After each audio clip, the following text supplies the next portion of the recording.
यमुना नदी। यमुना नदी की लंबाई 1376 किलोमीटर है। गंगा की सबसे लंबे और पश्चिम से निकलने वाली सहायक नदियां हैं यमुना। यमुना कहाँ से निकलती है? यमुनोत्री ग्लेशियर से। उद्गम मतलब यमुनोत्री ग्लेशियर से।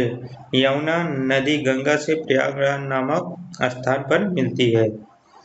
यमुना की सहायक नदियाँ चंबल, सिंधु, बेतवा, केन, टोंस, हिंडन, यह यमुना की सहायक नदियाँ हैं। चंबल नदी। चंबल नदी का उद्गम मध्य प्रदेश के महू के पास निकलती है।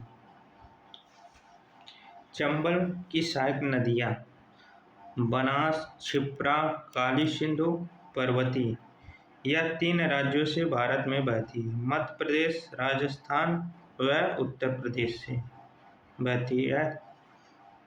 अगला सोन नदी।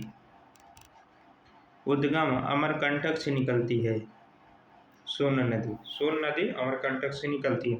सोन नदी की सहायक नदियाँ रिहंद, जोहिला, गोपद और कनेर है। सोन नदी उत्तर की दिशा में बहती है। सोन नदी उत्तर की दिशा में बहती है। अगला पॉइंट दामोदर नदी। इसे कहते हैं बंगाल का दूध। दामोदर नदी को कहते हैं बंगाल का दूध। उद्गम छोटा नागपुर पठार से निकलती है।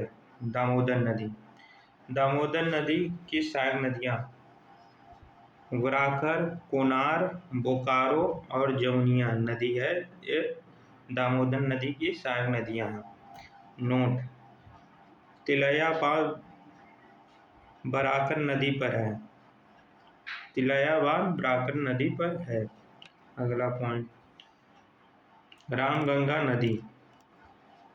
रामगंगा नदी गंगा से कन्नौज पर मिलती है।